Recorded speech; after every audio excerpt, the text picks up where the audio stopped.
Would you buy cookies that cost $64 a dozen? What about bagels for $58 a dozen? Coffee for 96 bucks a gallon? Hate to break it to you, but you already did. Except the state doesn't seem to be able to accurately identify how many contact tracers it has in each county. After the news conference wrapped, Corcoran walked out a side door. He's walking out. Mr. Corcoran, you said you'd answer a couple questions for me? Mr. Corcoran, you're not going to answer our questions? So that's not really much of an explanation as to why we've seen an increase in attacks. Yeah, in terms of, our biggest increase we've seen have been these verbal altercations, and it is one of the things. I'm sorry to interrupt you, but there's also been a huge increase in physical attacks. You're telling me Hart doesn't know why that is? Should the school district rethink its hiring practices? I really don't have a comment because I have a meeting to attend. Well, the meeting's not for another 20 minutes, ma'am. So we showed up to a news conference the governor held in Palm Harbor. The Florida Department of Health says it has no records of how many people have actually been contacted by contact tracers. Why isn't the state tracking that? You'd have to, I think, ask on each county how they do it. I did, I will Governor. say this. Hey, before we even get started here, we want to give you a content warning. We're going to be talking about accusations of childhood sexual abuse. Some of it is graphic. So if that is not something you're okay with hearing about right now, this is your heads up. I want the public to know that he 100% touched me. A youth program volunteer at a Tampa mosque made headlines when he was arrested last year, accused of molesting boys. He sells this holy character like you've never seen before. We're giving some goodie bags for the kids, boys and girls. This is awesome. He sells it. He sells it. We kept digging over the past 10 months, and we've uncovered there's a lot more to this story. Mr. Ghoneim, what do you have to say to the families? We found leadership at this mosque was told in 2017 and then again in 2020 about accusations that Ehab Ghoneim had inappropriate contact with boys in another state. It's like flag after red flag after red flag. But the mosque let him keep volunteering with kids anyway. We have nothing to hide. 7 boys have now come forward to police saying Ehab Ghoneim molested them. I have given him 11 years. Zip, no one's heard of me. I haven't said anything. Until now. Let's see what's brewing.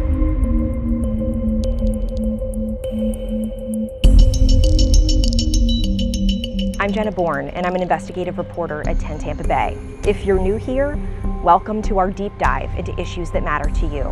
Make sure you subscribe so you don't miss an episode.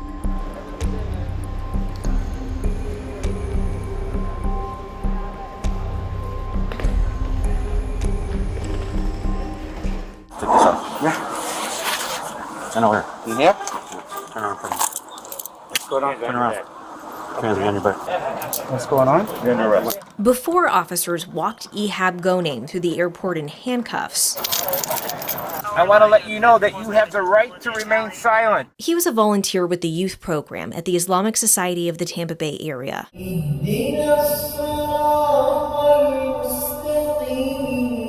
Also known as Istaba.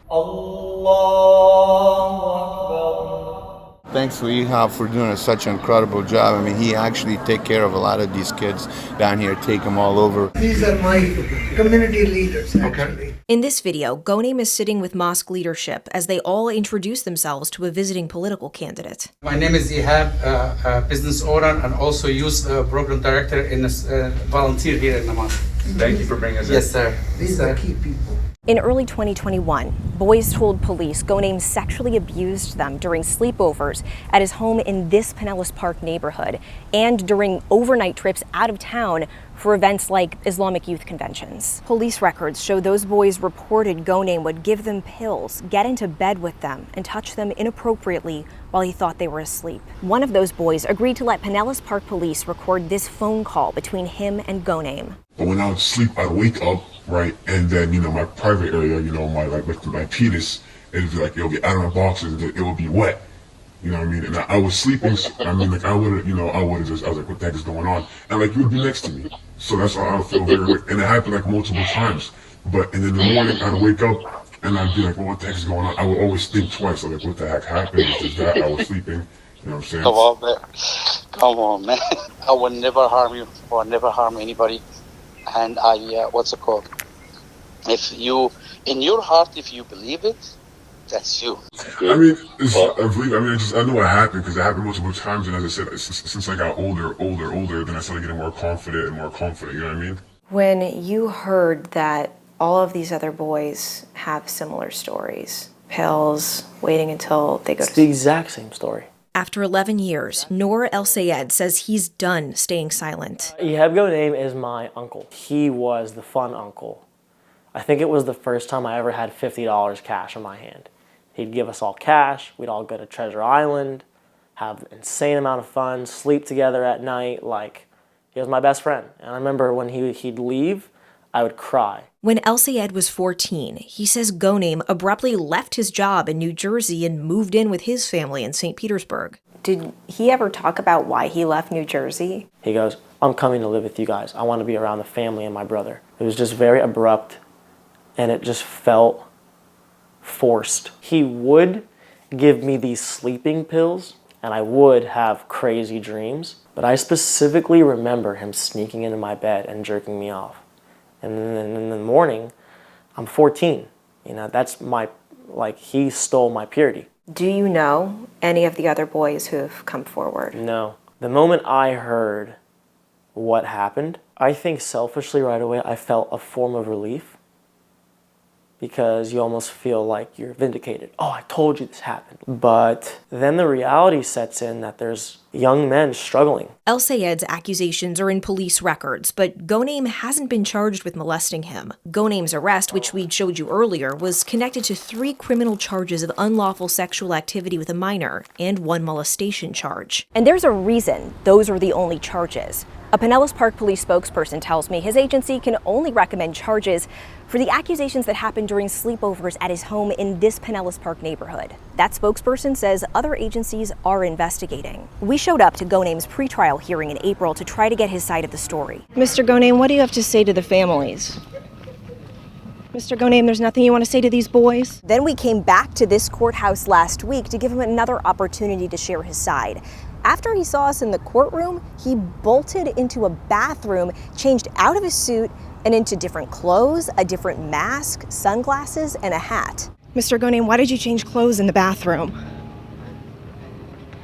Sir, there's nothing that you have to say about these accusations?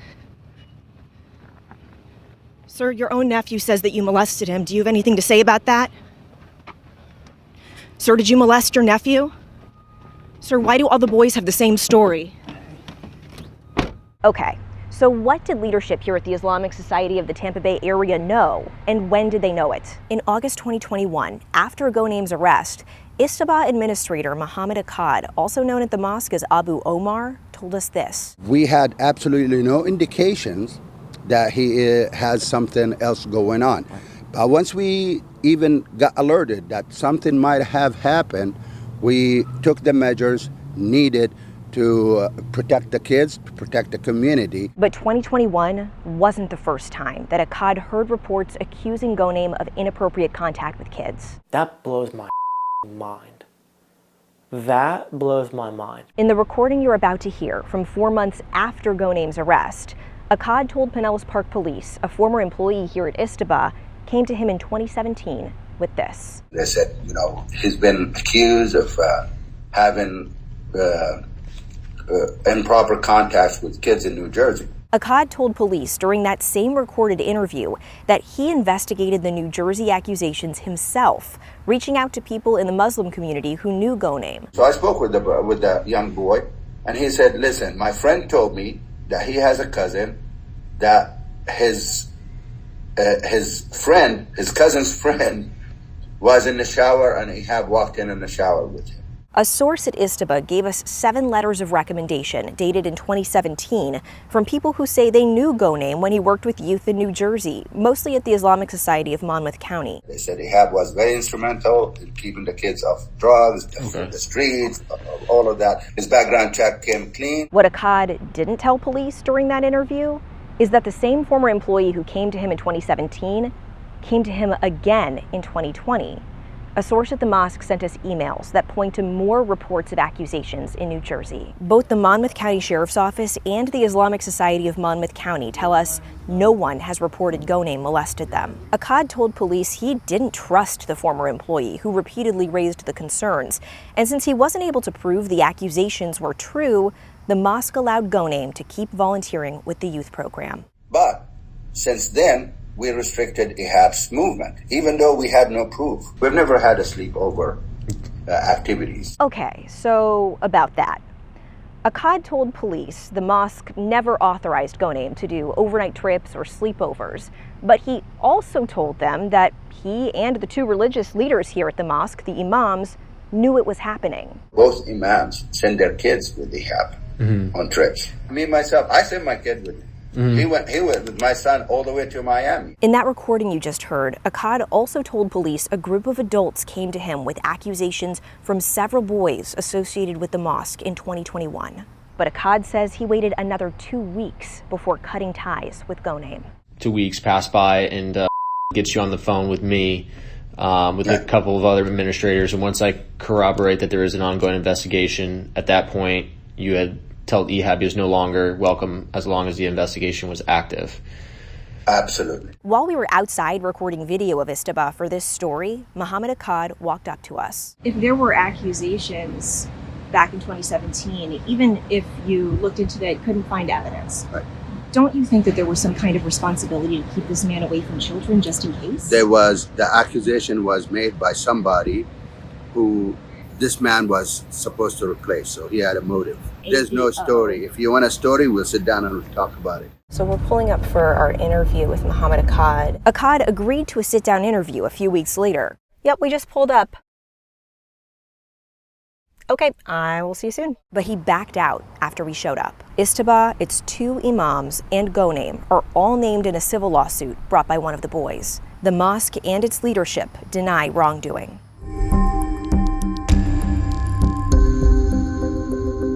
Will you testify against your uncle? Yes, absolutely. I don't want him to have freedom. He doesn't deserve it.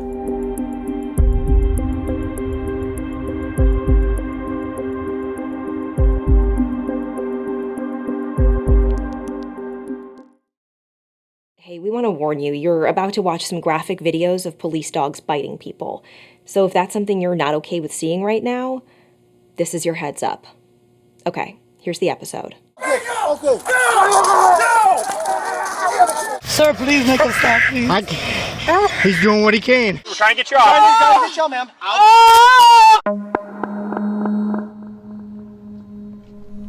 Take a moment, it's okay. The dog was eating me. What that? The dog was eating me. It was licking my leg and swallowing pieces of my leg. It was eating me. He came over and attacked me without being given that command, and when he was told to release, he did not release. I felt like I was a dog too. I felt like I was treated like an animal. This is a story about police weapons with minds of their own. We uncovered cases across the country of police canines disobeying their handlers with gruesome consequences. They're trained to bite people and let go on command, but we found these dogs don't always follow orders. I am trying. Public trusts us with these animals because we sell this product that says these are highly trained dogs that will do anything we tell them. But if they don't listen to us, well, then that's actually not true. No one knows how often it's happening because no one is tracking it.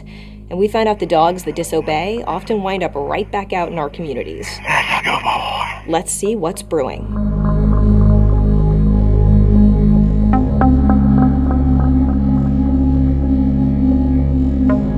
I'm Jenna Bourne, and I'm an investigative reporter at 10 Tampa Bay. If you're new here, welcome to our caffeine-fueled deep dive. Make sure you subscribe so you don't miss an episode. This is the bite that sparked our whole investigation. This canine bite happened right here in the county where I work, Pinellas County, over at the Waffle House parking lot in Largo, to be precise. On March 3rd, 2021, Alan Martin was complying with Pinellas County Sheriff's Office deputies. Get on the ground, face down. Canine Bingo bit him, disobeying his handler's commands to stop. Canine handler Deputy Claudio DeMundo struggled to get Bingo to release the bite, ultimately forcing what's called a break stick into the dog's mouth and yanking off Martin's sneaker. Martin wasn't even the guy they were there to arrest. Deputies were after this guy, the passenger in Martin's truck, after what they say was an undercover drug buy. Martin's lawyer told us his client didn't want to talk at this point because he's taking legal action. How do you feel when you watch those videos? Well, it's terrible. It's a bad situation that shouldn't have happened. It was avoidable if Deputy DeMundo had the dog on a lead like he should have been. And that's really what it comes down to. DeMundo was ultimately disciplined with a written reprimand, which is how I found out this even happened, by looking through the agency's disciplinary records. Canine Bingo stayed on the force. Should people feel safe with Canine Bingo back out on the streets? Absolutely, because Deputy DeMundo got his act together. Don't make it more than what it is. Well, it seems to me that the problem wasn't just that the lead wasn't on the dog also wouldn't release the bite. And again, the dog is not a robot. The dog is not mechanical. The dog is a living being. The dogs don't always listen. They listen the majority of the time, and we wouldn't put them out there. What would you say to somebody who hears that and thinks, well, if you know the dogs sometimes don't let go, is it worth that risk? Yeah, don't run from the police. If you're not running, remember This guy wasn't running. But this is an anomaly. This is a one-off. You're making this be like the situation. When's the last time that this happened? This doesn't happen that often. It happens more often than you might think. We looked into 16 bites around the country from 2015 to 2021 that involved canines disobeying their handlers. After reviewing the circumstances of dozens of bites, we felt those were the clearest examples of disobedience. We're talking about disobeying commands not to bite someone, refusing to let go of a bite, or both. And these were just the cases we found out about. This is not meant to be an exhaustive count. Unfortunately, that's impossible because no one is collecting data on how often canines are disobeying their handlers during bites. So we've been finding these examples through court records and news reports, then putting in public records requests with law enforcement agencies for more info. We got the vast majority of the body cam videos we're showing you from the people who were bitten and their lawyers. Several agencies, like the Huntsville and Talladega police departments in Alabama, haven't provided us a single public record or answered any of our questions.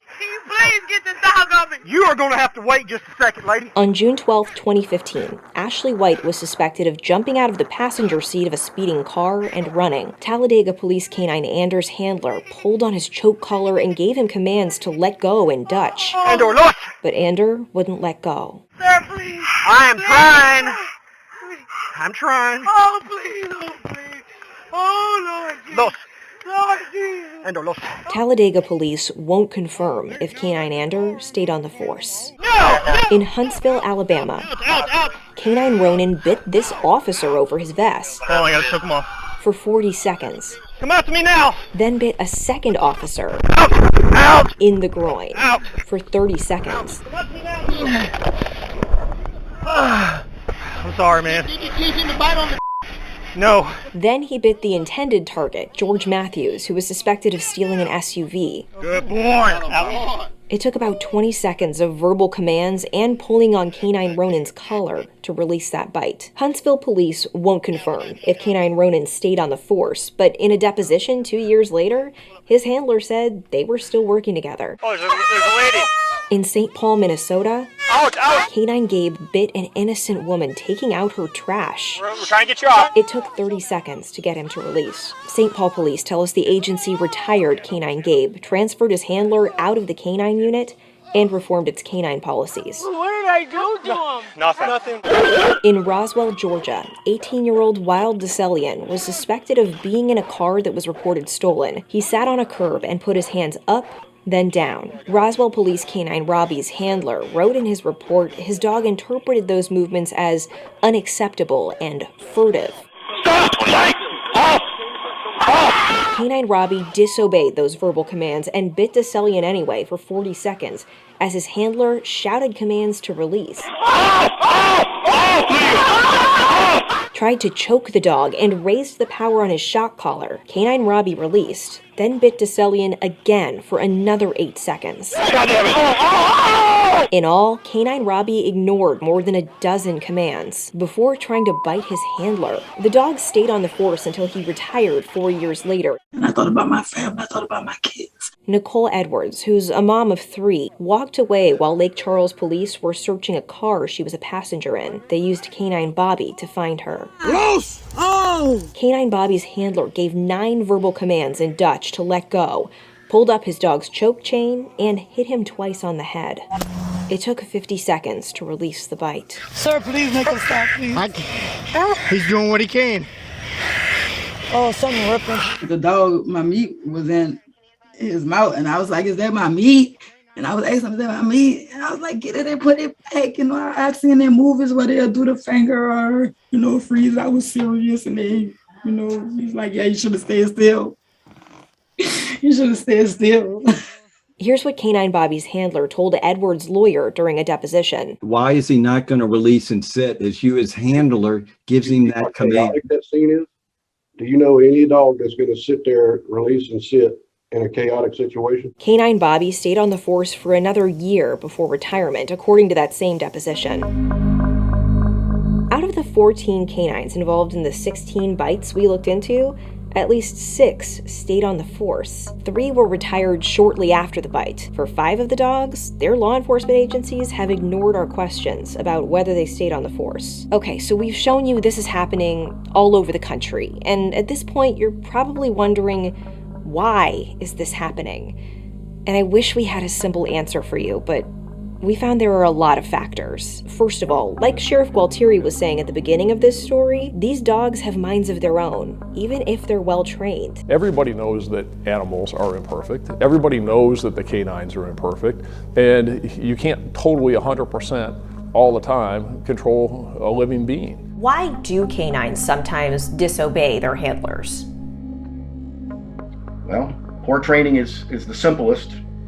Sometimes it's a bad match between the handler and the dog. Born in Sarasota, Dr. Charlie Meslow worked as a canine handler for 9 years here in Florida before he was hurt in the line of duty. He went on to become a leading researcher on canine training. Here in Florida, new canine teams have to do 480 hours of training together to get certified. To pass the apprehension part of certification, the state standard includes using no more than 4 commands. The canine shall release the bite as commanded by the handler. But some states don't have certification standards. I'm in Michigan. We have no regulations at all for our police dogs. None. Are there any national standards when it comes to regulating police canine use? No, there are not. There's national canine associations, and each of them, for their qualifications, have a standard. For one of those organizations, the National Police Canine Association, their standards include that the handler has 45 seconds for the canine to release the bite, using up to 4 commands. And the conditions dogs face during certification are different from what they experience out in the field, with flashing police lights, people shouting, and plenty of distractions. But that's also how when officers qualify with a firearm. It has nothing to do with what we actually do on the street. Certification has virtually nothing to do with a real-life deployment. And unfortunately, that's how most certifications are. It's just a metric that's easy to measure. We showed some of the body cam videos you just saw to the executive director of the U.S. Police Canine Association, which Don Slavic says is the biggest and oldest national certifying association for police canines. The optics were definitely not good for law enforcement on those. He says he's currently working with canine leaders across the country to identify best practices for canine units. There are 3 areas to start looking when something is happening that's negatively affecting the canine program, and that would be the policy, the canine policy itself, the use of force policy, and then the next would be a supervisory issue, and then the next would be training. So there's more than just the dog is disobeying, as you say. Think about the tens of thousands of deployments done every year across the United States where we don't have this problem. But Jason Anglero-Wyrick says it's past time to retire canine units. He was tasered. Then the Sonoma County Sheriff's Office released Canine Vader on him. His teen daughter captured the clearest angle on her cell phone. Face down! Put your face on the ground! The dog ate my leg! Please, it's eatable. Swat that. Swat that! One deputy wrote in his report he heard the canine handler give 6 commands to release. The handler reported he also tried pulling Canine Vader's collar and that the electronic collar may have been malfunctioning. Canine Vader is still on the force. Deputies were at the home because a 911 caller reported Anglero Wyrick threatened his family with a gun. 12 minutes after the bite, the 911 caller said he wasn't sure if it was Anglero Wyrick after all. At this time, the victims cannot identify who the suspects were or are. I was hunted for sport. I wasn't hunted to prevent crime. I wasn't hunted to stop me or prevent me. I was hunted for sport because I looked a certain way. And they've been doing this for histories. A deputy said this to his daughter, who recorded the bite. We can let you record it. Just do us a favor and don't try to incite a riot. You guys are, this is disrespectful. This was April 2020, the month before George Floyd's murder, which sparked Black Lives Matter protests across the world. Come on! At least 11 of the 16 people bitten in the cases we looked into were Black. It's not like I was committing a crime or, doing anything. I was literally just walking my dog. Tacoma Park police were in Ayanna Brooks' neighborhood looking for people suspected of stealing a vehicle. A police report says, despite commands no, down, here, Canine Drogo ran toward Brooks and her boyfriend. The handler was trying to get the dog to release, and the dog never heeded any commands. Tacoma Park police tell us Canine Drogo was taken off the force because his handler retired during the investigation into the bite. Brooks says it's time to start tracking how often police canines are disobeying their handlers during bites. I'm sure if we were able to get all of that data and look at it, we would see a clear pattern and a clear need for something to change. And, that could be part of why it's not being done. I was on the ground spreading, and that dog came and attacked me. Man, I'm so sorry, dude. And you didn't do nothing wrong. Because when there's no data or there's no hardcore analysis of what's going on, it's easy to just kind of, like I said, kind of chalk it up to, oh, this is just a one-off thing. But when you look at the bigger picture of all of these police departments, then you can see a clear pattern with the dogs themselves. That's a good boy. Good boy. Stay.